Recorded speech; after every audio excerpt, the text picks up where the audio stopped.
Hello friends, आप सभी का स्वागत है आपके अपने यूट्यूब चैनल अभी टीचर एकेडमी पर। मैं डेली करंट अफेयर्स 23 जून 2025 इस वीडियो में लेकर आई हूँ। यदि आप किसी भी प्रतियोगी परीक्षा की तैयारी कर रहे हैं तो उसके लिए इस वीडियो के सभी प्रश्न बहुत ही महत्वपूर्ण होने वाले हैं। मैं इस वीडियो में टॉप 12 MCQ क्वेश्चन लेकर आई हूँ। तो चलिए दोस्तों, क्वेश्चन की शुरुआत करते हैं। क्वेश्चन है, जून 2025 में भारत की पहली हाइड्रोजन ईंधन सेल बस को किस शहर में शुरू हुई है?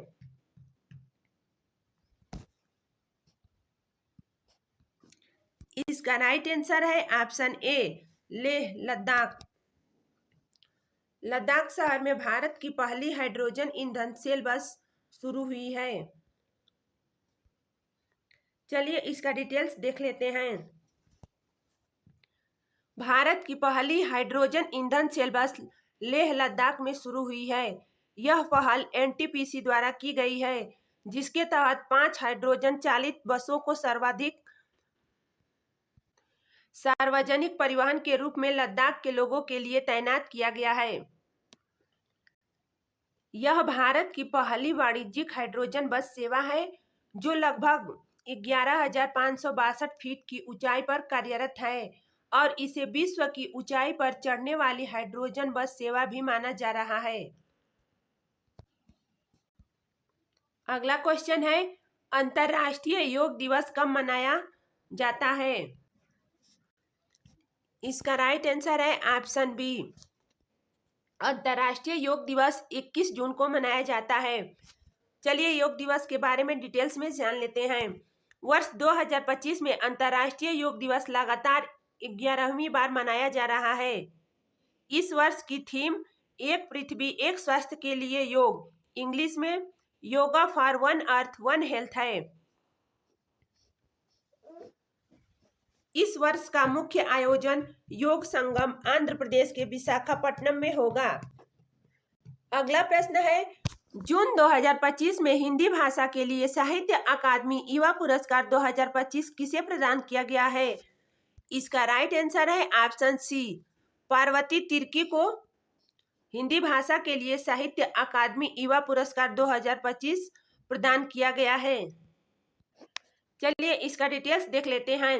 झारखंड की आदिवासी कवित्री डॉक्टर पार्वती तिर्की को उनकी हिंदी कविता संग्रह फिर उगना के लिए वर्ष 2025 का साहित्य अकादमी युवा पुरस्कार प्रदान किया गया है। अंग्रेजी भाषा के लिए 2025 अद्वैत कोत्तारी इसकी कृति है। सिद्धार्थ वह बालक जो बुद्धमान बना, इनकी भाषा मैथिली भाषा है। नेहा झामड़ी काव्य संग्रह बनारस आहम। अगला क्वेश्चन है, जून 2025 में स्केच ने अपना नया ब्रांड एम्बेसडर किसे नियुक्त किया है? इसका राइट आंसर है ऑप्शन ए,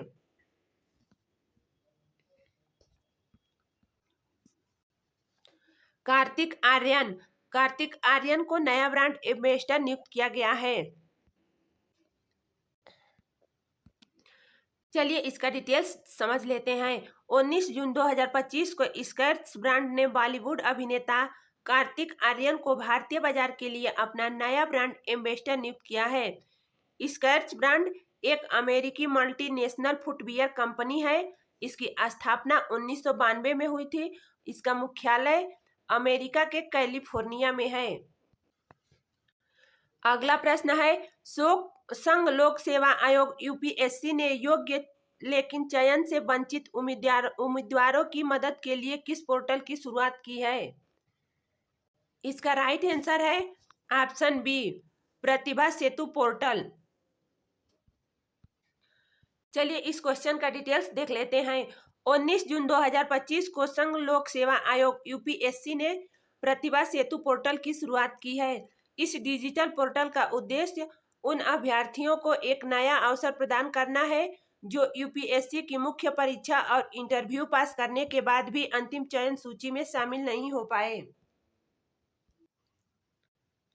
अगला प्रश्न है, जून 2025 में किस वैज्ञानिकों को भारतीय प्रौद्योगिकी संस्थान आईआईटी खड़गपुर का नया निदेशक नियुक्त किया गया है?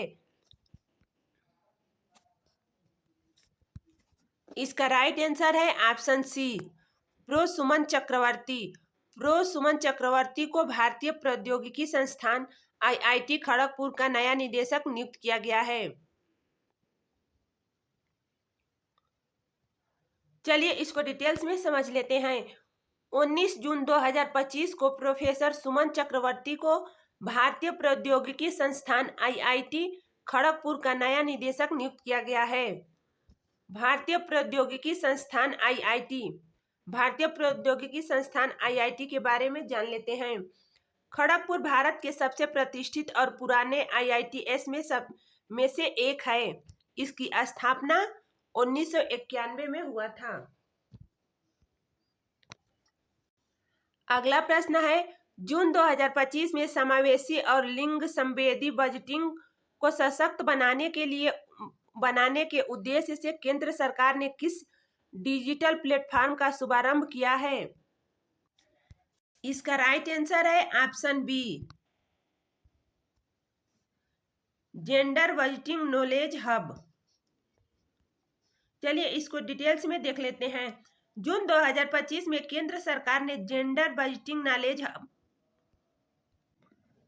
नामक डिजिटल प्लेटफॉर्म का शुभारंभ किया है। इसे केंद्रीय महिला एवं बाल विकास मंत्री अन्नपूर्णा देवी ने 19 जून 2025 को नई दिल्ली में एक राष्ट्रीय परामर्श के दौरान लॉन्च किया है, जिसका उद्देश्य समावेशी एवं लिंग संवेदी बजट योजना को बढ़ावा देना है। अगला प्रश्न है, केंद्र सरकार ने सिकल सेल रोग की दवा विकसित करने के लिए किस नाम से 10 रुपए करोड़ का पुरस्कार प्रारंभ करने की घोषणा की है? इसका राइट आंसर है ऑप्शन डी, भगवान बिरसा मुंडा पुरस्कार। चलिए इसको डिटेल्स में देख लेते हैं।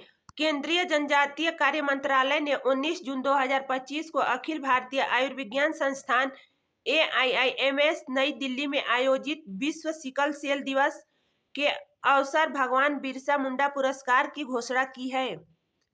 इस पुरस्कार का उद्देश्य सिकल सेल रोग के लिए नई और प्रभावी दवा के विकास को प्रोत्साहित करना है, जिसमें विजेताओं को 10 करोड़ रुपए तक धनराशि प्रदान की जाएगी। अगला प्रश्न है, जून 2025 में किस अफ्रीकी देश को बिहार की मढ़ौरा रेल इंजन फैक्ट्री द्वारा निर्मित पहला डीजल इंजन निर्यात किया गया है?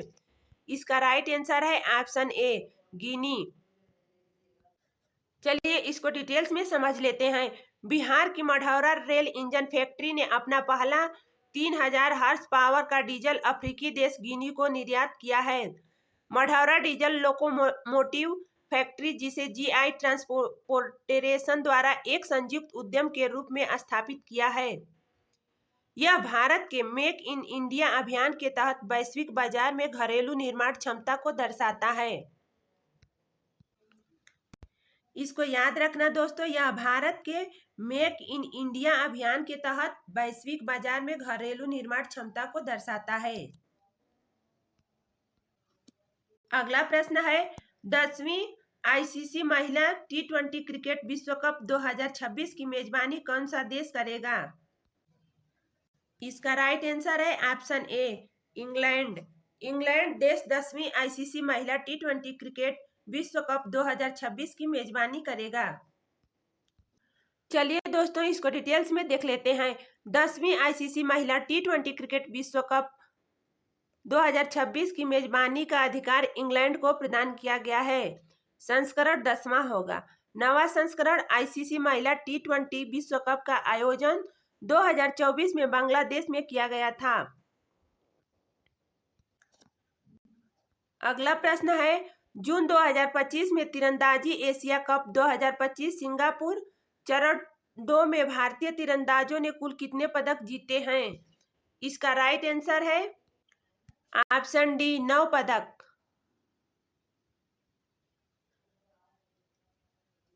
सिंगापुर में भारतीय तीरंदाजों ने कुल 9 पदक जीता है। चलिए इसको डिटेल्स में देख लेते हैं। भारतीय तीरंदाजों ने तीरंदाजी एशिया कप 2025 के सिंगापुर चरण 2 में शानदार प्रदर्शन करते हुए कुल 9 पदक, जिसमें 2 स्वर्ण, 6 रजत और 1 कांस्य पदक जीते। इस प्रतियोगिता में भारत पदक तालिका में शीर्ष स्थान पर रहा।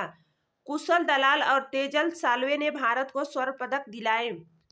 इसमें टॉप 3 देश है। आइए देख लेते हैं वो कौन कौन सा देश है। पहला भारत है, दूसरा इंडोनेशिया, तीसरा कजाकिस्तान। भारत ने कुल 9 पदक जीते, जिसमें 2 स्वर्ण, 6 रजत, 1 कांस्य। इंडोनेशिया ने कुल 5 पदक जीते, जिसमें 2 स्वर्ण, 1 रजत, 2 कांस्य। कजाकिस्तान ने कुल 3 पदक जीते, जिसमें 2 स्वर्ण, 0 रजत, 1 कांस्य। अगला प्रश्न है, पेरिस डायमंड लीग 2025 में भाला फेंक प्रतियोगिता में नीरज चोपड़ा ने कौन सा स्थान जीता है, कौन सा पदक जीता है? इसका राइट ऑप्शन ए, स्वर्ण पदक जीता है। पेरिस डायमंड लीग 2025 में भाला फेंक प्रतियोगिता में नीरज चोपड़ा ने स्वर्ण पदक जीता है। चलिए इसका डिटेल्स देख लेते हैं। नीरज चोपड़ा ने 20 जून 2025 को पेरिस डायमंड लीग में 88.16 मीटर की दूरी से स्वर्ण पदक जीता। इसमें पहले वे दोहा डायमंड लीग में 90.23 मीटर थ्रो से रजत पदक जीत चुके हैं। तो आज का वीडियो कंप्लीट हुआ दोस्तों। वीडियो अच्छी लगे तो लाइक करें, चैनल को सब्सक्राइब करें।